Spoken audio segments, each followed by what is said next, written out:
Você passar perrengue, você ficar lá se matando, anos a fio, sem um descanso, sem retirada de lucro, sem distribuição, sem sossego, né? Realmente, dando sangue ali, é ok, mas você entenda que é um momento. Agora, se você entendeu que isso é um padrão de vida e é o famoso é assim mesmo, aí você tá jogando o jogo errado, né?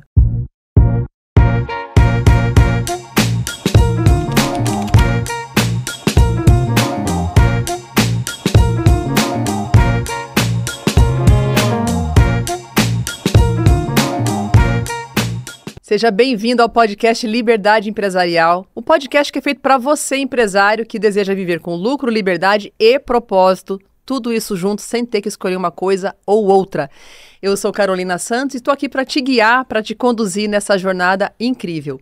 E hoje eu tenho um convidado mais que especial, com uma história linda, conecta aqui com a gente, que você vai conhecer um pouco mais do Marcos Varandas. Eu vou mostrar para vocês brevemente quem é Marcos Varandas, se é que você já não conhece. Ele é empreendedor, investidor, conselheiro de negócios, fundou várias empresas, tendo resultados extraordinários ao longo da carreira. A trajetória dele une visão estratégica, experiências profundas de liderança e também de superação. E a gente vai falar muito sobre isso hoje. Em 2023, ele fundou a Escalante, que se tornou o grupo MVX, com braço de educação e SaaS para apoiar empresários na construção de empresas mais valiosas. É sócio da Hofa Capital Boutique de M&A e mentor do G4 Educação, membro do Class Hub e sócio da Mentor League Society MLS, ao lado do Flávio, do Caio e do Joel J.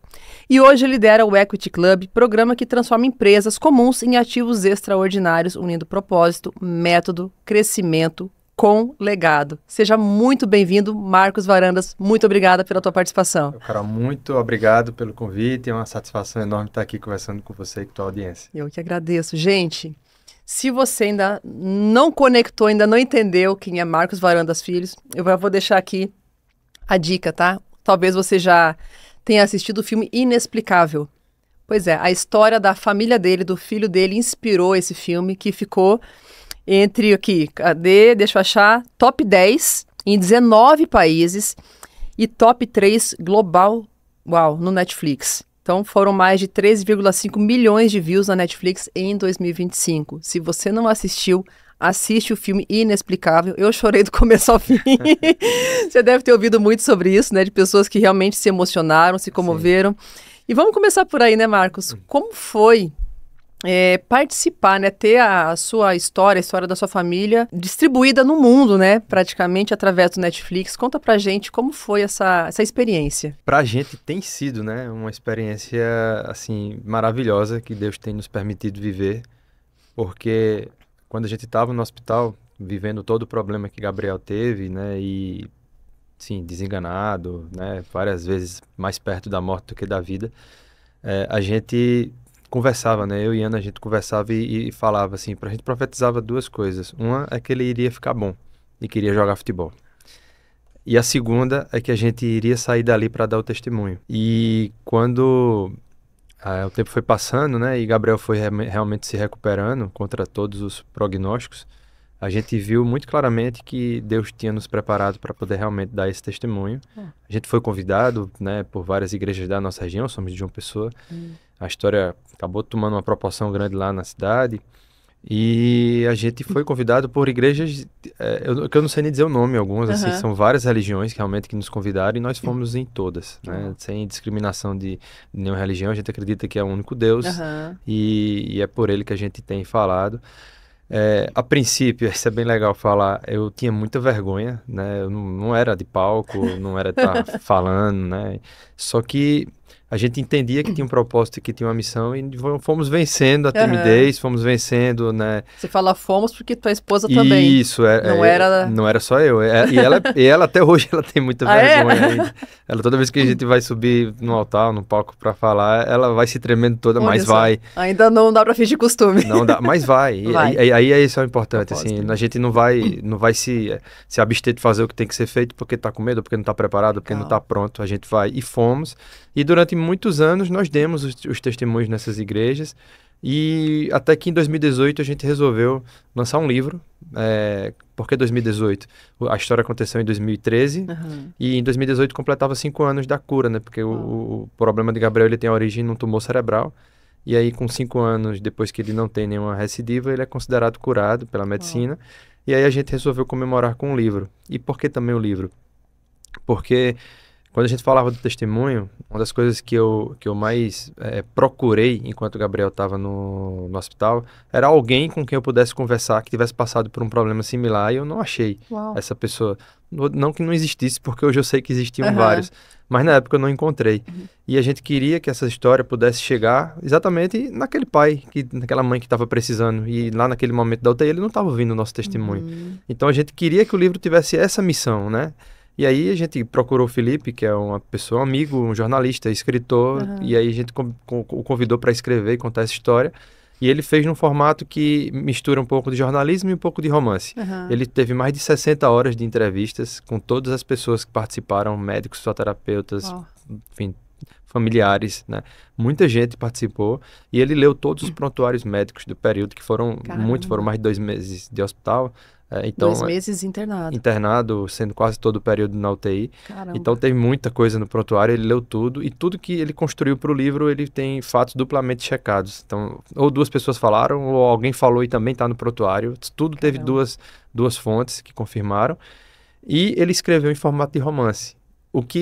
A escrita ficou muito fácil, ficou muito boa, né? A leitura flui, né? Flui, ficou legal com a história do futebol, a gente acabou conectando muito nisso.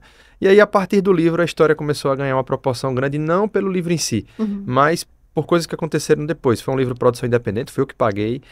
Na época, eu lembro, foi 16 mil reais para produzir o livro, e foi difícil, eu não tinha dinheiro fácil, né? Mas investimos, porque tinha um propósito. Legal. Não foi para ganhar dinheiro com isso.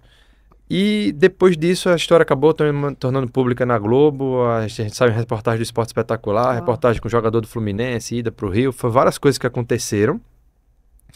E aí até que chegou um momento que houve o convite para escrever, para transformar esse livro, né, a história, num filme. A princípio para o cinema, e ele foi lançado no cinema, de fato. E logo quando a gente o viu, a gente entendeu tudo, né? A gente falou, o plano de Deus, qual era, né? A gente precisou se movimentar, porque se a gente não se movimenta, ele não queria virar um filme. Não adianta eu querer, eu tenho que querer, tenho que fazer minha parte. Tem que ter ação. Né? Tem que ter ação. A fé sem obras é morta. É morta, totalmente. Então a gente foi fazendo nossos passos, apesar de nunca saber como é que isso poderia virar um filme. A gente acreditava e caminhamos, até que a gente recebeu um convite do Fabrício.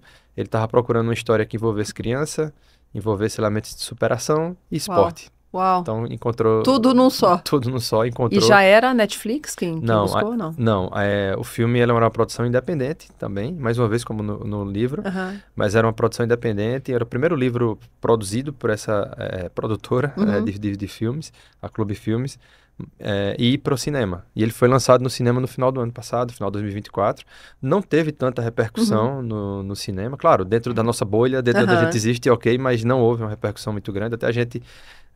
achou estranho, porque a história era muito bonita, o filme foi muito bonito. Sim, e muito bem produzido. Muito bem produzido, mas a gente descobriu que as pessoas não vão ao cinema, ponto. A não ser quando é um negócio assim, muito vendido antes, e como era um filme de produção independente e não tinha tanta grana envolvida, não deu pra... Não tem muito aquela antecipação, Não aquele teve. aquecimento da audiência, né? E aí quando foi pro Netflix em abril, né, o filme foi vendido os direitos pro Netflix transmitir, aí foi essa explosão. Em abril que lançou de fato no Netflix. Foi. Uau. Mas ele já tinha sido pro cinema desde dezembro, ele estava em outras plataformas de streaming pago, mas em abril, e aí quando você pergunta como foi pra gente, aí é que tá, a gente tinha um sonho de dar um testemunho, Deus tinha um sonho de impactar milhões de pessoas no mundo todo, a gente só tem seguido esse sonho e temos propagado ainda mais, porque a história não se restringe ao que está no filme, tem várias outras coisas, o livro ele é mais completo, mas a gente sabe que as pessoas também têm dificuldade do hábito de ler, e aí a gente tá aqui, eu acho que já gravei aí nos 2 meses uns 30 podcasts. Então, tá reforçando ainda mais a missão, o propósito e essa mensagem. É sobre isso. E realmente tem chegado nas pessoas, a gente tem começado a se colocar também nas redes sociais, não é um hábito, como eu falei, a gente é tímido e não é muito de se expor. Você sempre foi o cara do bastidor. Sempre do bastidor.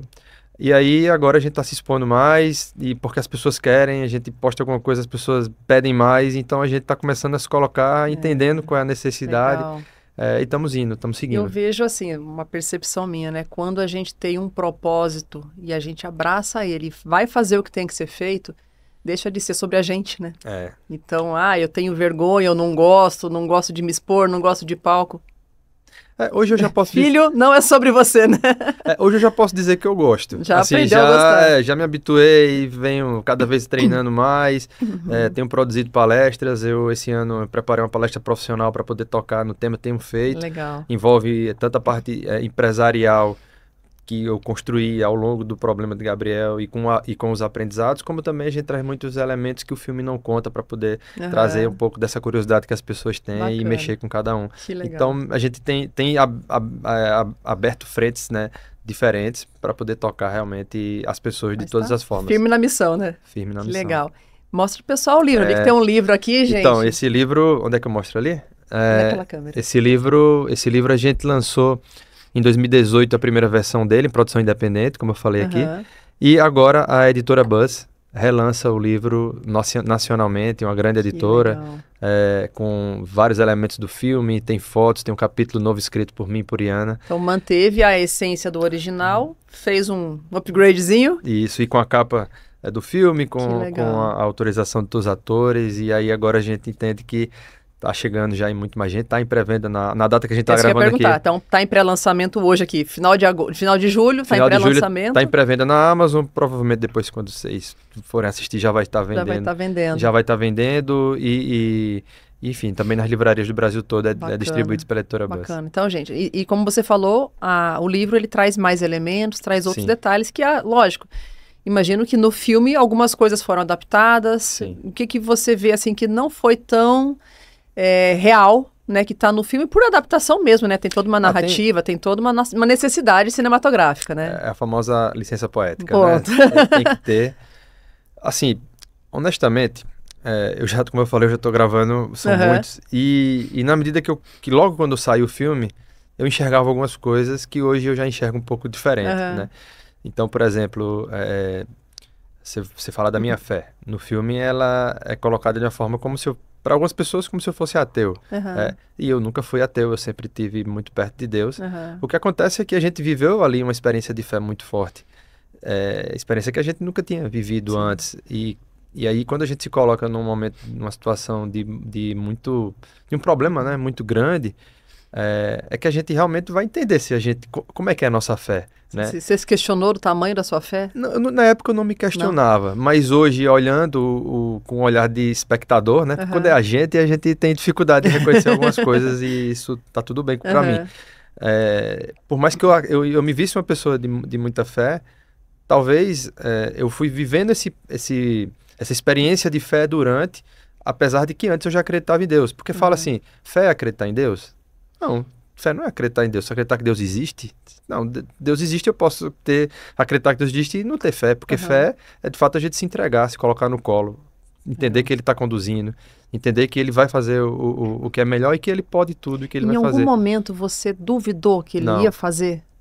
Não, eu não lembro de dúvida, assim, faz muitos anos e como era um tema que eu eu particularmente eu não buscava, né, explicações hoje, como por conta do filme eu tenho buscado mais, eu não me lembro, eu não me enxergo como duvidando, mas talvez eu não tivesse tão ciente do tamanho do problema ali e não tivesse a clareza de que Deus ia cuidar de tudo para dar tudo certo, assim. Mas você tinha a convicção de que teu filho ia sair daquela? Eu fui criando essa convicção, né, ao longo do processo. No primeiro momento, como eu falei, eu não tinha muitas ciência do tamanho, né, do problema, porque ele iniciou com um tumor. Depois foi que ele volta para o hospital com uma parada cardiorrespiratória, né, derivada de uma meningite, e aí ele entra em coma, e aí ele fica...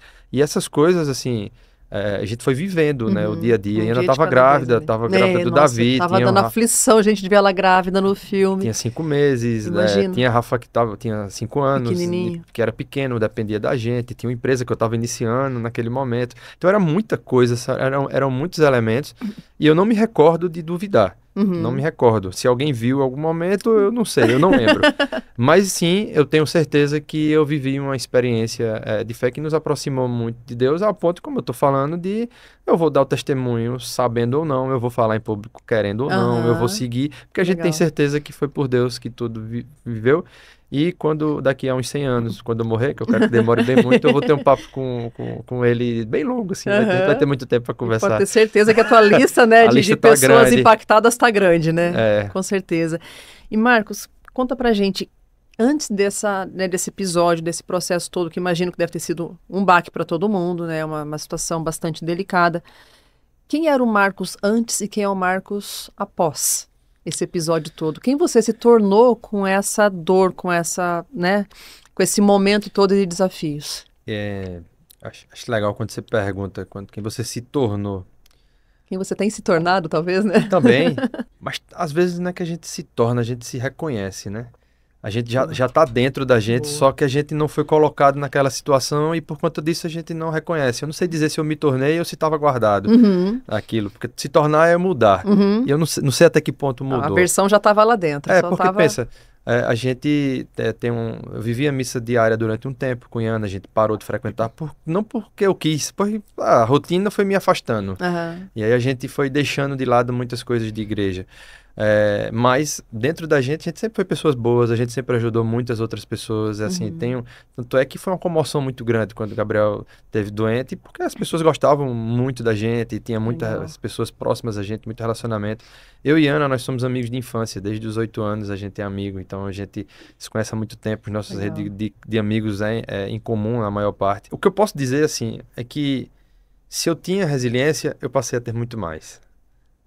Eu não posso me colocar numa situação de que eu tinha ou não tinha, porque eu não vivi um negócio similar. Mas eu vivi ao mesmo tempo, enquanto estava acontecendo um problema com o Gabriel, uma empresa que a gente passou 3 anos reformulando para lançá-la no dia 25 de outubro de 2013. E Gabriel entra no bloco cirúrgico no dia 24 de outubro de 2013. Nossa. Então eu estava vivendo uma fase ali que eu estava planejando, tanto que se você for ver no meu Instagram, tá lá a postagem do dia, acho que é do dia 19 de outubro, eu convidando as pessoas para irem para o nosso evento de lançamento do Menu, que era um produto que a gente estava lançando de tecnologia para restaurantes, que se transformou em empresa. No dia 22, eu convido ainda as pessoas para irem lá, dia 22 de manhã. A gente tem a confirmação de que, na verdade, dia 23 de manhã, eu tenho a confirmação que Gabriel está com um problema. No dia 23, ao longo do dia, no dia 24, ele está sendo operado no hospital. Nossa. Então, isso traz um componente, assim, que ao mesmo tempo eu tinha que ser o pai, o líder da minha casa, eu tinha que ser o líder do meu negócio. E eu tinha que estar liderando uma UTI de alguma forma, porque são os médicos que são os líderes da UTI reais. Mas a gente tem que ter o controle da situação e tem que puxar a responsabilidade pra gente. Isso eu aprendi muito. Né? Então, quem eu me tornei? Eu me tornei uma pessoa que tem responsabilidade por tudo e por todos. Eu me coloco nessa situação.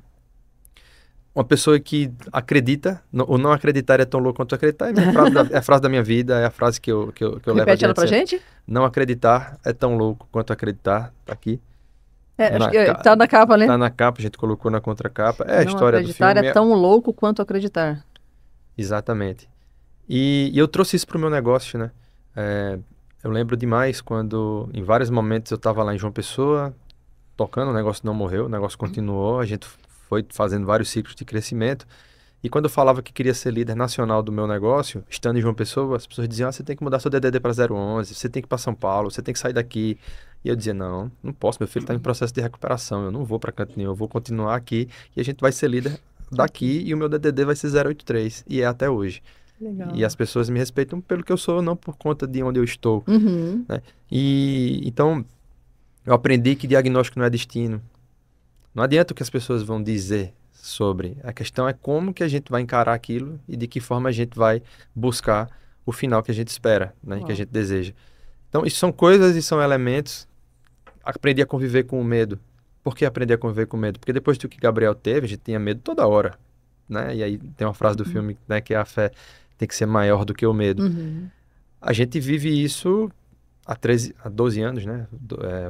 Faz 12 anos agora. 12 anos dos 5? Após os 5? Não, 12 anos desde 2013, né? Desde o diagnóstico. Por que a gente vive isso? Porque no primeiro momento Gabriel fazia exame a cada 2 meses, depois a cada 3 meses, depois a cada 6 meses, depois a cada ano. E a gente continua fazendo exame todos os anos. Já teve várias não, é muito, mas teve umas 3 vezes suspeita de recidiva.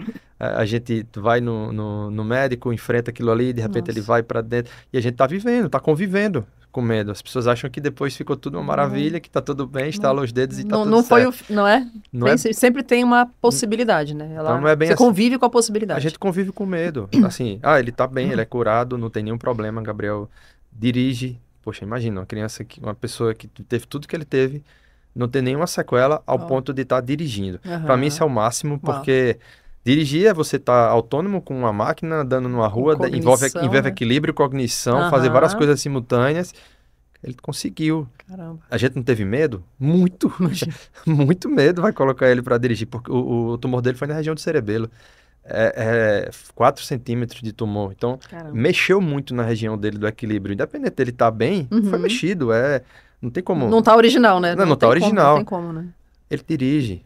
Eu vou lá, tô no buscar, tô acompanhando, a gente vai vendo, mas dirige. Então, isso é só para trazer alguns elementos que você trouxe da transformação. Sim. Acho que não tem muito assim, vira uma pessoa com superpoderes, essas coisas não existem. Mas a gente aprendeu a conviveu com medo, aprender a acreditar no que as pessoas dizem que não. Eu recebo um diagnóstico, eu digo, tá bom, o que é que a gente vai para resolver? Exato. Foca na solução. Onde é que tá o problema que tá ao meu alcance resolver? Assume a responsabilidade, foca na responsabilidade e vamos para cima. Apesar do medo, bora. E Marcos, na questão, você falou que estava no momento de lançamento de uma empresa, né? Você estava investindo energia nela, tempo nela, e de um dia para o outro, hospital. Literalmente. Literalmente de um dia para o outro, hospital. Como que você liderou essa empresa nesse momento, nessa distância, nesse desafio, imagino, né, de tempo emocional e todos os outros aspectos? Pergunto por quê. Até o tema aqui, liberdade empresarial, né? Muitos empresários, muitas vezes, deixam de viver momentos com a família porque a empresa simplesmente não existe, não funciona se ele não estiver lá dentro 100% do tempo, fazendo tudo, dominando tudo, controlando tudo, dizendo todos os sims, todos os nãos, e acaba sendo um limitante para muitas coisas que ele gostaria de viver ou precisaria fazer, muitas vezes assumir um papel. Óbvio que num momento como esse, toda pessoa em sã consciência deixaria a empresa e vai cuidar do filho. Né? Mas ainda assim você falou que a empresa cresceu, que ela teve, né, rodadas ali, pelo que eu entendi, de investimentos, foi isso, não? Não chegou de investimento. Foi um ciclo de crescimento. Cresceu, ela fluiu, ela cresceu, ela prosperou. E como é que foi esse momento ali, né? Olhando o empresário, o líder, o gestor, tendo um desafio tão grande fora do contexto empresarial? Essa é a pergunta que eu tenho mais dificuldade de responder, porque eu vivi tão intensamente aquele momento que eu tenho dificuldade de dizer como. Eu não sei dizer. Inexplicável. Assim, porque além disso tudo, a gente, só para trazer mais um elemento, a gente morava numa casa, e quando a Ana ficou grávida, a gente decidiu fazer uma reforma para receber o terceiro filho. A gente iniciou a reforma 10 dias antes disso tudo, e a gente estava fora de casa, na casa dos meus pais, então eu não estava nem em casa, estava tocando uma reforma grande em casa, só para complementar a loucura que foi esse momento, esse episódio da nossa vida. Mas voltando para a empresa, assim, tem vários elementos que você trouxe, né? Teve da liberdade, teve de continuar tocando, de o que é que eu faço se eu abandono ou se eu vou para a família. Veja, eu enxerguei, e eu enxergo até hoje, que o trabalho, ele tem que servir a família. Assim, para mim, não é invertida a ordem. E aí uma das coisas que eu possa ter mudado é que talvez nesse momento eu tenha entendido muito claramente isso. Talvez antes desses episódios eu ficava até, sei lá, 10, 11 horas da noite lá na empresa, sem me preocupar com o que eu ia estar perdendo, enfim, por mais que a gente fosse muito próximo dos meninos. Não era a minha prioridade principal. Durante esse processo e depois, a minha prioridade inverteu-se totalmente e a empresa deu certo do mesmo jeito. Então não é porque, interessante isso. Não é interessante. Eu tenho algumas coisas legais para falar sobre, mas para não fugir do tema, eu entendi que minha família era a prioridade, mas se eu não trabalho, como eu sustento minha família? Como é que eu vou cuidar do Gabriel em tratamento? E ainda tá grávida, eu tenho outro filho para nascer. Eu não tinha outra opção. Então você tinha um hospitalizado, um pequeno, um na barriga, uma reforma, uma empresa. E uma empresa no momento de crescimento. Por enquanto, né? Tá bom. Tá bom, né? Chega. Mas foi isso, assim, naquele momento a gente estava pivotando o nosso negócio, era uma fábrica de software, estava virando uma empresa de tecnologia para restaurantes. Eu não pude estar presente no evento de lançamento. Mas aconteceu o evento. Mas aconteceu o evento. Caraca. Meu time foi e a gente fechou 50 contratos naquele dia. E como é que faz? Tem que dar conta. Porque ali, naquele evento, não era o fim, era o começo. Então a gente começava um negócio ali, eu precisava entregar. Para piorar, Iana, minha esposa, era o financeiro da empresa. E aí eu tive que fazer entrevista para poder estar trazendo outras pessoas. A cada 3 horas eu estava no hospital levando comida para ela, porque ela precisava se alimentar do nosso bebê e o hospital não tinha comida boa para isso. Então, assim, a gente tocou, mas mais uma vez, a prioridade era a minha família, o trabalho era algo para poder dar sustento para minha família. E assim fomos enfim, sempre, né? Aí quando você fala de ciclos, eu falei de ciclos de crescimento, o negócio foi tocando, porque eu não tinha musculatura empresarial naquela época, era muito novo, empresa nova também, apesar de já ter alguma bagagem, mas não tinha musculatura para entender o tamanho do mercado, entender o que é que a gente poderia crescer, como a gente ia crescer e tudo mais. Você não tinha total consciência do que estava acontecendo, estava indo. Tava indo. Fluindo. Tava indo, sempre tive visão, sempre acreditei que podia, mas não tinha tanto. E aí, a partir de tudo que a gente viveu, com tudo que eu aprendi, me deu muito mais energia para poder eu tocar aquele negócio. E um negócio que nasceu desse jeito, não tinha como dar errado, a gente deu muito certo. E o que é bacana de falar é que, assim, quando eu falo da prioridade é a família. Muitas vezes a gente se coloca numa situação de, preciso fazer uma reunião com o cliente, e aí o cliente dá o horário pra gente, tá, tem que fazer uma reunião com ele 10 horas da manhã, quinta-feira, beleza. Aí tem um evento da escola do teu filho, quinta-feira, 10 horas. Aí você faz, não, filho, eu não vou porque eu tenho reunião com o cliente, ou você fala pro cliente, eu não vou porque eu tenho um evento do meu filho. Eu passei a dizer assim, cliente, esse horário não dá. Mas só tem esse horário. Infelizmente, então não dá pra gente seguir negócio. E antes você tinha essa... Antes eu não tinha a menor noção Você dizia disso. não pro filho e sim pro cliente. Por que isso? Porque eu acompanhei 100% do tratamento de Gabriel pós-hospital. Quando ele foi para casa, eu estava presente, eu não vou dizer que em 100%, mas em quase 100% das sessões de fisioterapia, que eram 3 por dia. E eu tive que me ausentar do trabalho várias vezes para estar com ele. E o trabalho seguiu, o trabalho foi, os clientes vão entendendo. E o que não entender é porque não era para ser cliente. Vai para lá. Boa. É porque não era para ser. É que a gente quer assim resolver tudo, não dá para resolver. Abraçar o mundo. Não dá para abraçar o mundo. E eu fui percebendo isso. Isso para mim foi muito importante porque um pouco mais à frente, alguns anos depois, eu tive uma proposta de um grande player para poder comprar o nosso negócio. A gente já estava se destacando e o player queria comprar a gente, mas a condição era a gente se mudar todo o negócio de João Pessoa para São Paulo. E naquela época, Gabriel ficou com uma sequela que demorou mais tempo para se recuperar, que foi de perda de memória recente. Pô, uma pessoa que está com problema de perda de memória, eu tiro a referência dele de casa, como é que eu faço isso? Eu não posso fazer isso. Por mais que eu quisesse, eu nem ouvi a proposta, eu digo, não dá, não tenho como sair daqui. Inviável. Meu filho não tem condições que eu saia nesse momento. E acabou, não teve conversa. Anos depois, a gente fez uma venda muito melhor para um outro grande player e quando é para ser, acontece. Né? Vai acontecer, segue o caminho. E como é que você fez, né? Até explicando aqui para quem está em casa, né, que muitas vezes a gente se coloca nesse lugar de ser indispensável, né, dentro da rotina da empresa, e quando acontece uma necessidade, a gente vê que não é tão indispensável assim, acaba fazendo o que tem que ser feito, e a empresa flui, a empresa funciona, sobrevive até cresce, prosperou. Em termos de gestão e liderança, em termos práticos ali na tua rotina, o que você ajustou? Quais foram os pontos de ajuste para que você pudesse acompanhar de fato perto, né, o teu filho, o tratamento, a família, o que nasceu também. A gente não pode esquecer que nasceu mais um ali depois, nasceu, né? E nasceu perfeito, nasceu bem. Então, toda uma demanda ali familiar. O que você ajustou na gestão e na liderança para que a coisa toda fluísse? Tá. É bem legal falar disso também, porque nessa época eu não tinha outros líderes na minha empresa. Então, era eu o líder. Tinha meu pai, que era meu sócio, mas ele era mais técnico. Então, apesar de ser um líder, era um líder técnico, uma liderança técnica do produto. Meu irmão também estava trabalhando com a gente, mas ele também ali na fase inicial. Então, eu era o líder, era referência para as pessoas todas da família e da empresa, da né? empresa. Da empresa familiar. Exatamente. E ali nesse movimento também de crescimento nosso, eu comecei a inicialmente não como eu posso falar, não por conhecimento, assim, de vou formar líderes. Não, eu fui...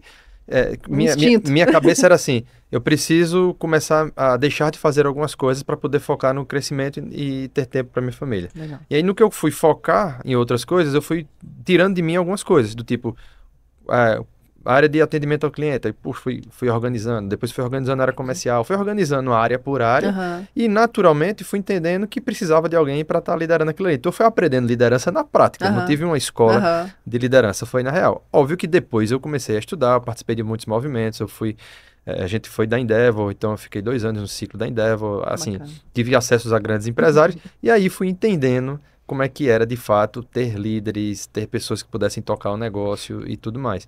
Até que em um dado momento, eu era totalmente dispensável para o dia a dia do negócio, mas não dispensável para o crescimento do negócio, que eu acho que são coisas importantes e diferentes, assim. Adoro essa visão.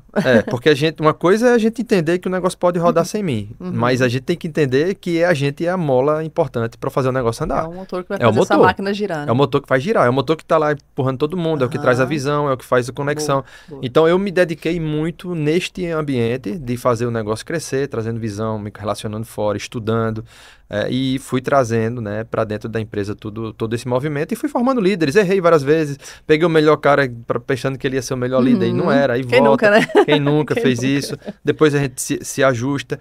Eu sou um líder humano, por tudo que eu vi não tinha como não ser. Então, eu sempre busquei entender as pessoas, entender se ela estava bem colocada, entender se ela estava no lugar certo. Então, mais uma vez, por instinto e por olhar bem as pessoas e o negócio. Hoje eu sei que das metodologias que a gente trabalha, Ninebox e mais um monte de coisa que a gente acaba trabalhando no negócio. Então, para a gente resumir aqui, olhando para esse cenário lá, o que seria ter o 80-20? O que era esses 20% que gerava os 80% de resultado? Do meu trabalho? Do teu foco ali da tua rotina. Pensando na empresa, principalmente, assim, eu diria que dá a visão, mas com a ação junto. Quer dizer, dizer assim, é para lá que a gente está indo e eu vou mostrando a vocês que a gente realmente deve ir para lá. Então você investia teu tempo em mostrar a visão para a turma. Para onde a gente vai, qual o objetivo. Não só mostrar a visão, mas estar perto junto da execução naquela época, porque eu não tinha tantos braços para poder me apoiar. Então eu sempre ia e ia mostrando que... Seria visão e liderança? Visão e liderança, pode ser isso. Acho que é isso. A liderança é estar junto, orientar, ó, tô aqui, mas vai. Isso. Dar esse apoio, esse aporte. Aí sobre essa parte dispensável, é bem legal eu trazer um outro ponto, que é o seguinte... hoje eu sou sócio, sou sócio da boutique de M&A, eu fiz venda da empresa, eu formei, sei lá, tinha 400 pessoas abaixo de mim quando eu saí da Stone, e eu formei muitos líderes depois, e fui percebendo a importância da liderança, fui percebendo como que a gente deve trabalhar com líderes fortes, né? Às vezes o empresário tem, não, ele não pode ser tão forte quanto eu, pode ser tão bom quanto eu, né? Que seja melhor, Exato. E que a gente forme, e eu vivi muito isso, e eu analisei muitas empresas para serem compradas, né? Enquanto Stone, hoje a gente avalia muitas empresas e tudo mais, e eu vejo que o quanto que o empresário é refém da empresa, o quanto que o empresário ele vive do alto salário, ele acha que ele tem um negócio, mas no fim ele é empregado da empresa dele. É o autoemprego, né? É o autoemprego. Ele tem um autoemprego, na verdade, aquele sonho de liberdade se perdeu pelo caminho que ele tem, é o autoemprego. E às vezes mal remunerado, né? Exatamente. Muitas vezes mal remunerado. Muitas vezes é o pior dinheiro. É o que mais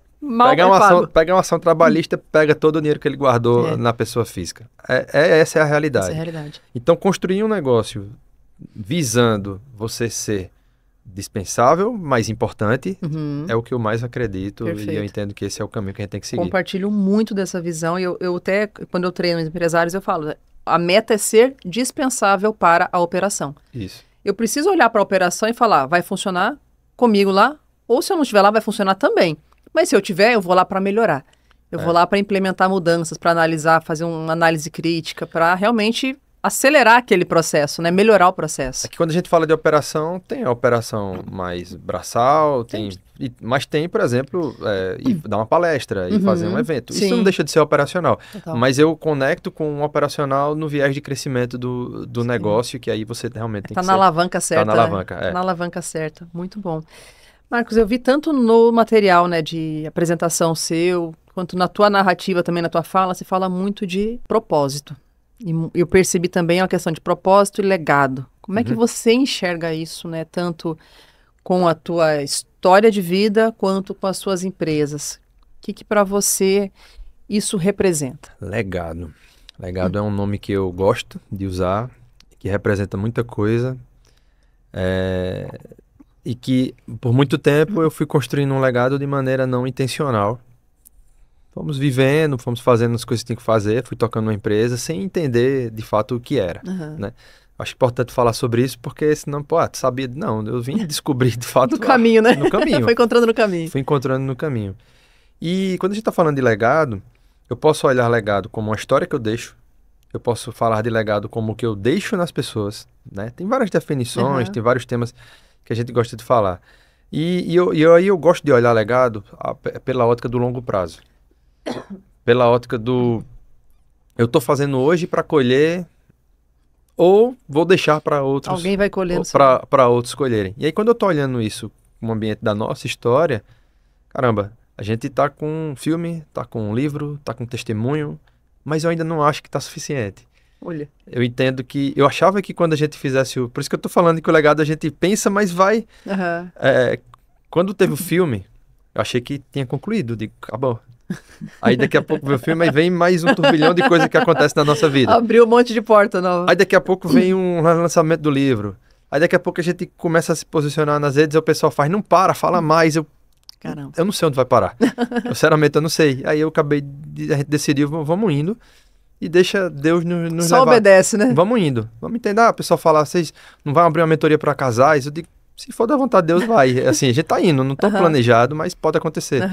Né? Então, é isso. A gente tá construindo um legado nas pessoas. Legal. E quer deixar para gerações. A gente tá indo nesse caminho. Bacana. Enquanto empresa, quando eu olho para legado, eu tô olhando para... Bom, a empresa vai ter um fim. Aí, pô, mas legado e fim? Sim. Qual é o fim? Eu não sou infinito. Uma hora eu vou morrer, uma hora eu vou... Ninguém é eterno. Ninguém é eterno. E quando eu for, o que é que vai acontecer com o meu legado empresarial? Ele vai ser herdado pelos meus filhos, ou, enfim, pela família, ou por sócios e vai gerar dividendos para minha família.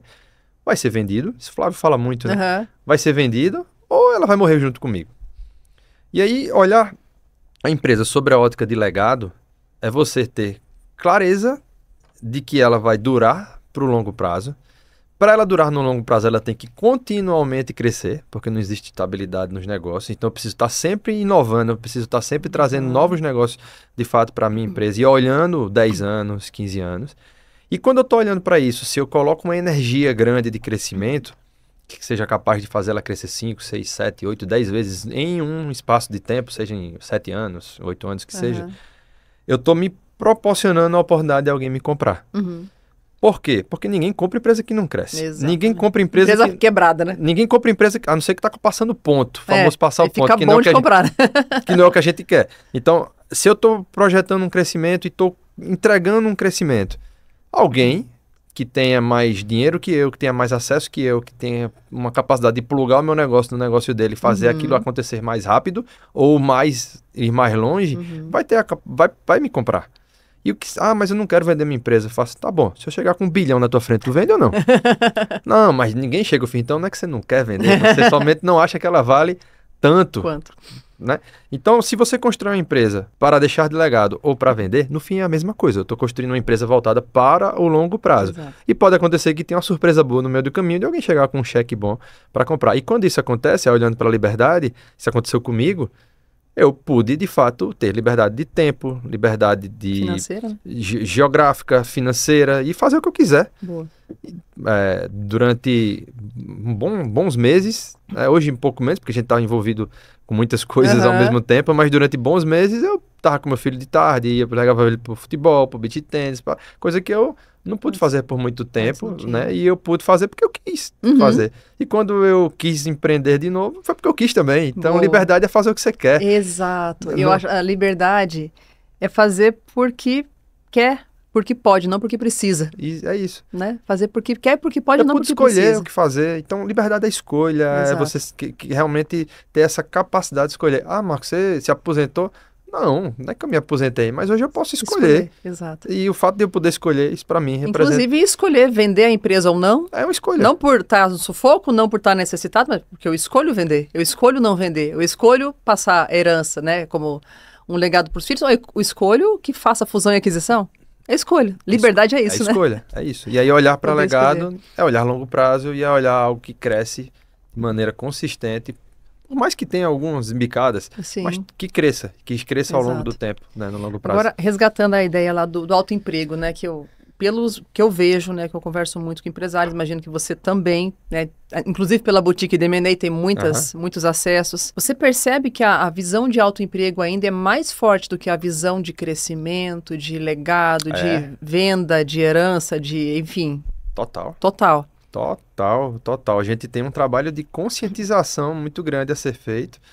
Temos algumas poucas e boas pessoas no Brasil falando sobre, né? Você é uma delas, eu falo, o Flávio fala, tem algumas poucas pessoas que falam, mas é sobre isso, assim, a gente precisa conscientizar as pessoas, né? Hoje eu estava ouvindo um podcast do Thales Gomes e ele falou um dado que eu não conhecia, que o salário médio, ou seja, o prolabore, enfim, a retirada média, o lucro, não lembro a palavra exata que ele usou, de um empresário no Brasil é de R$ 3.000 por mês.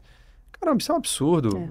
Se é para receber um valor que não seja realmente que faça sentido, é melhor ser CLT. É alto emprego e muito mal pago, né? É melhor ser CLT, ué. Que eu tenho todos os benefícios. Tem não seguro-desemprego, tenho seguro, não tem risco. Né? Então, se é para ser empresário, que seja para algo que vá fazer sentido e que vise longo prazo. Se não faz sentido. Tá jogando o jogo errado, né? Tá jogando o jogo errado. O que não quer dizer que por um tempo não possa acontecer isso. Exato, é momento. Se por um tempo eu estou passando nessa fase, mas eu estou planejando e projetando algo lá na frente diferente, tá tudo bem. É saber viver o momento. Não pode se acostumar com isso, né? Não pode se acostumar. Não pode se acostumar, eu costumo dizer isso. Porque assim, você passar perrengue, você ficar lá se matando, anos a fio, sem um descanso, sem retirada de lucro, sem distribuição, sem sossego, né? Realmente, dando sangue ali, é ok, mas você entenda que é um momento. Agora, se você entendeu que isso é um padrão de vida, e é o famoso é assim mesmo, aí você tá jogando o jogo errado, né? Eu passei vários anos sem trocar meu carro, por exemplo. Por quê? Porque cada vez mais eu via que o futuro planejado, que é o momento que eu comecei a entender ali que tinha uma chance da gente fazer uma venda da empresa e aí ele gerar uma liquidez muito boa pra gente. Então, cada vez mais que eu entendia que aquilo estava perto, a gente reinvestia e fazia aquilo ali tá gerando uma estrutura sólida, né? Exato, mas eu tava com um objetivo de longo prazo, mas que eu queria encurtar. E aí, para isso, eu fui mais intencional nas coisas que a gente fazia e gerando mais intensidade para poder distorcer o tempo que a gente queria que a coisa acontecesse mais rápido. É a diferença de um sacrifício planejado, de um sacrifício eterno que não tem data para acabar e também não tem um plano, né? É isso. E eu costumo dizer para meus mentorados, gente, se você não tem um objetivo claro, se não tem um destino, nem sai de casa. Tem que ter um destino. Ninguém bate o Waze, vamos rodar à toa aí. E por que os empresários vão trabalhar rodando à toa todo dia? Não tem meta de faturamento, não tem meta de lucro, não tem meta de, poxa, eu quero estar na empresa como daqui a 5, 10 anos. Isso. Eu quero estar com ela vendida, eu quero estar com ela crescendo só no meu bairro, no país inteiro. Qual que é a visão? Tem que ter visão. Sim. Porque se não tem visão, cara, por que eu tô rodando? Ainda mal pago ainda, né? E ainda mal pago. Rodando Na maioria das mal vezes pago. mal pago. Né? Então é uma insanidade, assim, mas a pergunta é como a gente pode ajudar esses empresários a sair deste autoemprego e começar a olhar para uma possibilidade de venda, uma possibilidade... E até falo o seguinte, se eu vou deixar para os meus filhos, tudo bem.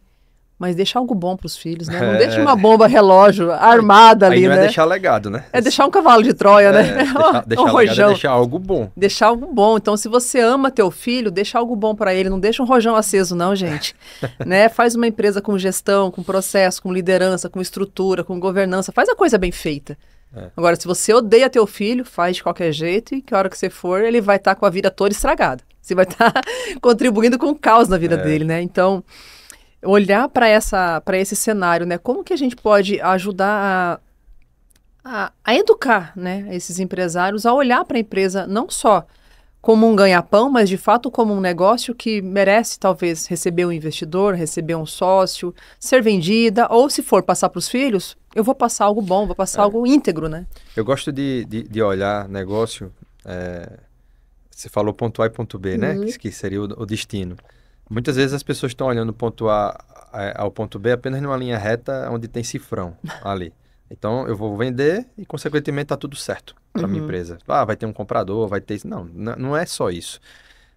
Você trouxe alguns elementos aí. Então, eu gosto de olhar que você vai sair do ponto A para o ponto B, mas só que o ponto B ele não está aqui, ele está um pouquinho mais em cima. Porque eu coloco um eixo aqui, que é eixo que eu chamo de componente de valor. Que é justamente líderes. Será que eu tenho... Eu tô crescendo, mas eu estou formando líderes? Exato. Eu estou crescendo, mas eu estou indo para a direção certa. Eu estou crescendo, porque tudo parte de crescer. Se eu não estou crescendo, a primeira coisa que eu preciso fazer é crescer. Mas se eu já estou crescendo, eu preciso olhar, estou formando líderes, eu estou indo para a direção certa. Meu modelo de negócio me permite algum nível de escala, né? ou ele é escalonável, né? Ele me gera margens boas e positivas. Eu estou construindo uma marca que as pessoas amam.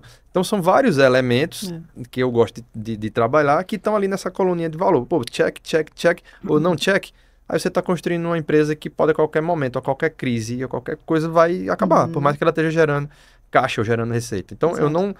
eu não gosto de dizer assim, não olhe para a receita, não. Pelo contrário, você Olha. tem que olhar para a receita, você tem que olhar para o caixa, tem que olhar para a margem, mas não só isso. Aham. Né? Se você está fazendo isso, você tem uma chance muito grande de estar tendo uma empresa frágil. É aquele famoso voo de galinha, né? Às vezes até funciona 1 ano, 2, surfa uma onda, mas e depois, né? Não tem Isso. estrutura que sustenta. Você não está olhando para a estrela de produtos, às vezes você tem um produto que está ficando velho e como é que eu inovo. Então, assim, e hoje... Assim, Cada vez mais, tá né? cada vez mais, Cada né? vez mais. Eu venho da área de tecnologia, eu acompanho isso há muito tempo, mas agora deu uma turbinada com IA impressionante. Então, O que estava acelerado agora está infinitamente mais, né? E as pessoas para acompanhar esse ritmo todo, eu vejo que é o maior desafio hoje, né? E é legal, assim, que às vezes a gente olha uma empresa, às vezes a empresa ela cresce muito mais do que a capacidade do dono de crescer. Quer dizer, a empresa vai crescendo, crescendo, A crescendo. calça fica curta, né? E ele ficou curto. Então, existe o caminho de buscar bons líderes, e existe o caminho de buscar bons mentores, boas pessoas que vão conseguir dar esse elemento que está faltando ali para o teu conhecimento, né? Pro o olhar externo. São várias coisas que um mentor, como que você faz, como eu faço, como várias pessoas fazem, conselho, são pessoas que vão realmente conseguir olhar e trazer esse componente de dar esse up lá no empresário que ele precisa. E aquela cancha, né? Você é empresário há quantos anos? Então. Entendeu? Então, uma coisa é eu ter hypado aí 1, 2 ondas nos últimos 2, 3 anos. Outra coisa é você ter 20, 30, 40 anos de estrada, calejando ao longo do tempo, sobrevivendo ao longo do tempo, com governo que entra, governo que sai, tendências, né, crises globais, nacionais e todo tipo, mudando também a tecnologia, porque se a gente olhar, 10 anos mudou muita coisa, né? Em 20 anos, meu Deus, né? Eu falo, quando eu comecei a trabalhar na empresa do meu pai, eu tinha 14 anos, não tinha computador, era máquina de escrever, era fax, era coisa que meus filhos nem imaginam que é hoje. E ok, aprendemos a trabalhar com isso. E meu pai, que nem aquilo tinha, né? Então, assim, essa história toda faz muita diferença. Porque uma coisa é eu ter resultado num ano, outra coisa é ter resultado ao longo de 30 anos. Então, você mencionou mentores precisam ter bagagem. Não adianta só ter conhecimento de conhecimento, tem no Google, tem no ChatGPT, mas e a bagagem? E a resiliência? Bagagem para dar direcionamento. Porque se você só dá conhecimento... Não precisa de mentor. Tem IA. Tá fácil. Tem que ser um mentor que te direcione, que pegue na mão, que segure quando você vai querer fazer. Às vezes a gente vai na agonia, quer fazer uma coisa que não é o mais indicado, o mentor tem que estar lá para poder ajudar. Então é isso. Assim. E até para sentir o ser humano que está ali, né? Essa percepção, você falou muito da empatia também, né? De perceber, de sentir, de entender que são pessoas. Até essa semana eu conversei com 2 pessoas que eu assim, me senti, aquela coisa, né? Eu senti de falar com a pessoa. E ela falou, Carol, precisava realmente de um suporte, precisava realmente de uma mão. Por que eu senti? Porque eu vi o story dela. Porque eu vi como ela estava se comunicando, eu vi as palavras. Cara, essa pessoa está passando por dificuldade, está passando por apuro. Deixa eu dar um oi aqui, deixa eu pegar na mão. Então, não tem IA que resolva isso. A gente tem que sentir as pessoas, a gente tem que entender que existe um ser humano ali, cheio de desafios, cheio de medo, cheio de novidades, porque o empresário mais novo ele tem. Né? Demitir um funcionário, às vezes, para ele é novidade. Né? Uma pessoa que colocou na justiça, às vezes, é uma novidade. O primeiro cheque devolvido, às vezes, é uma novidade. Mas a gente já apanhou muito de todas as formas, né? Então, aquilo já não é novidade, mas a gente consegue perceber, vem cá, vamos junto. Né? Um protesto não é o fim do mundo, fica tranquilo. Um oficial de justiça não é o fim do mundo, fica tranquilo. Né? Um filho com febrinha não é o fim do mundo, fica tranquilo. Estamos juntos aqui. Então, o mentor tem muito esse papel também, né? De conectar, de entender os momentos, entender as fases e ajudar a pessoa a passar por aquilo tudo, né? Tá de mão junta mesmo, né? Eu falo para meus mentorados, gente, você pegou na minha mão, eu vou de mão dada até você soltar, porque eu não vou soltar. Quando você estiver de mão dada comigo, a gente tá junto. E a pessoa tem que sentir essa confiança pra gente caminhar junto, né? Então, não é só informação, conhecimento tá cada vez mais barato e acessível, mas... o apoio, o suporte, a companhia, a empatia, a percepção, a sensibilidade, isso é a diferença, né? Essa é a diferença. E quem passou por desafios como o seu, imagino que tem ainda mais, né? Ainda mais para entregar, muito mais sensibilidade, né? Não, e hoje eu enxergo o trabalho que a gente faz muito missionário. É missão. É missão você tá pegando na mão, você tá ajudando, você tá se colocando na posição de estar guiando aquela outra pessoa, né, para um objetivo muito bom. Isso é missionário. Total. Então, se a gente pode ser remunerado por uma atividade que é missionária, no Melhor ainda. melhor dos mundos, Melhor. e hoje eu fico, é a questão de liberdade de escolha. Total. E lá atrás, você falou, né, que na tua jornada ali, você estava indo, mas não tinha muita noção do caminho, né? Sim. Tinha mentor naquela época? Eu vim, a gente tá falando aí de 2013 a 2020, mais ou menos. 2020 foi quando eu fui para a Estônia e mudou um pouco o cenário. Eu tive ciclos de mentores. Em 2015 eu tive alguns mentores, quando eu tive no movimento de startup, mas era um cenário um pouco diferente, não é como a gente... Hoje, como você mentora, não é da forma que você era mentorado. Era alguém que ia dar uma aula e aí era alguém que já tinha conhecimento prático do negócio, não era um empresário. Hoje é diferente. Eu vim conhecer, de fato, esse mundo de mentores, como é mais parecido com o que é hoje, quando eu estive na Endeavor. A gente foi acelerado pela Endeavor há 2 anos, em 2017 e 2018. E ali, realmente, eu conheci pessoas que pegam na mão, que têm uma constância, que têm um tempo. E aquilo mudou meu game. Mudou meu game. Outro mudou. Game. Não, total. E é porque naquela época ainda era uma fase de eu focar muito mais nas partes técnicas do negócio, né? E eu descobri depois outras coisas que a gente pode fazer e que a gente acaba, você citou algumas aí.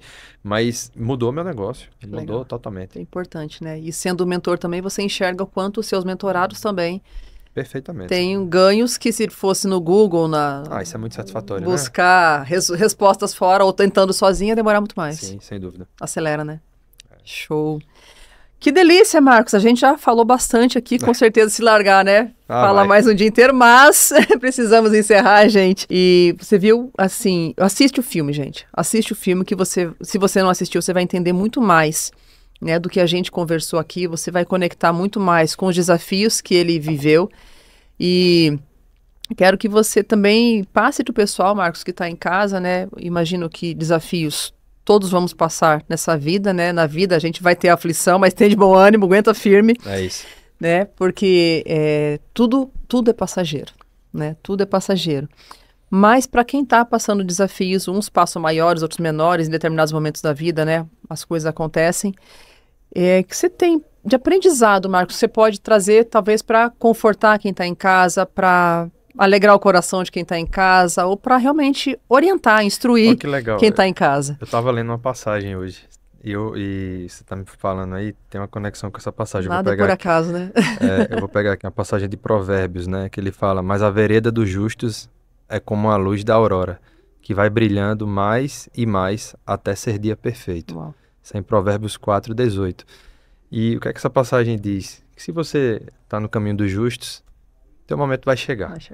Teu momento vai chegar. O que você não pode é desviar do caminho. O que você não pode é parar de acreditar. Deixar com que o medo pressupõe a sua fé.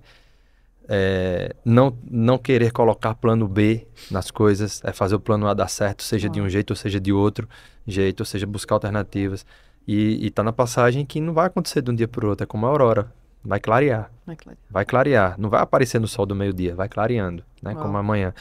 E as coisas na minha vida foram assim, eu estava lendo justamente porque eu estava refletindo sobre isso. Eu não sabia que você ia perguntar algo sobre isso. Eu estou preparando um material. E aí essa passagem me tocou muito, né? E eu acho que eu posso deixar ela como mensagem para as pessoas. Assim, geralmente as nossas respostas vão estar na Bíblia.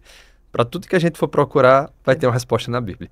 Então eu estou cada vez mais buscando as respostas na Bíblia. Eu não tinha o hábito de ler. Tinha algumas passagens que eu já conhecia, por frequentar a missa, acaba a gente gravando algumas que são mais importantes, mas eu estou buscando cada vez mais. E eu queria deixar essa, assim, que sensacional. Se você está passando por um problema, se você não está conseguindo enxergar o fim agora, é porque realmente tem o tempo de acontecer. Deus tem o tempo de operar todas as coisas, não é no tempo da gente. Uau. E eu digo que eu aprendi isso, né? Que Deus é bom o tempo todo. Às vezes, a gente ainda não conseguiu perceber isso. Porque não chegou o momento. Mas vai chegar o momento. Na hora certa. Para tudo tem um tempo, né? Você vai perceber. Para tudo tem um tempo. Sensacional. É só reconhecer que tudo vem dele. E que tudo é para ele e por ele. E é para ele e por ele. Maravilhoso. Esse é o recado final. Você quer deixar um recado final pro pessoal que está em casa? Que esse já foi ótimo, né? Mas... Não, eu acho que o que eu queria deixar de recado é principalmente isso. Acredita. Não deixa ninguém te colocar em situação que você não vai conseguir. Seja na tua empresa, seja na tua família, seja saúde, seja o que for o problema que você está passando, acredita. Acredita porque a gente está aqui para disseminar um milagre. A gente está aqui para disseminar que Deus pode fazer tudo. Ele fez milagres na época que ele esteve aqui, Jesus esteve aqui e continua fazendo. Hoje a gente tem acesso a várias pessoas que nos mandam mensagens e nos contam os milagres das vidas delas também. Eu não sei explicar qual o critério, qual a ordem, isso eu não tenho capacidade de responder sobre isso. Mas está na Bíblia que a fé é capaz de curar. Então, se ele está dando o caminho, acredita. Assim, não sou eu que estou dizendo, né? Eu simplesmente segui o que Jesus disse. A gente hoje está aqui podendo contar a história, mas também porque além da fé a gente teve ação. Né? Então, que você tenha fé, mas que não fique em cima do telhado esperando o socorro chegar. Boa. Vá lá e faça. Perfeito. Aí aqui a frase dele que ele falou, acho que conecta muito com isso. Não acreditar é tão louco quanto acreditar. Então acredita, né? Não acreditar é tão louco quanto acreditar. Parabéns. Obrigada, Marcos. Obrigada pela tua participação, pelo teu tempo. Um privilégio ter você aqui com a gente. Gente, demais, né? Depois vai lá, comenta, compartilha. Marca aqui. Se você assistiu o podcast, me marca o Marcos, pra gente saber que você passou por aqui e que você tá conectado com a gente no podcast Liberdade Empresarial e também que você tá entendendo a importância, né? A força, o poder da fé. E a gente tem visto, assim, muitas coisas acontecendo a partir da fé e o quanto é muito mais leve, o quanto é muito mais prazeroso, o quanto é muito mais gostoso quando a gente vive com fé e fazendo as coisas com Ele e para Ele. Obrigada, gente. Até a próxima. Até o próximo podcast Liberdade Empresarial.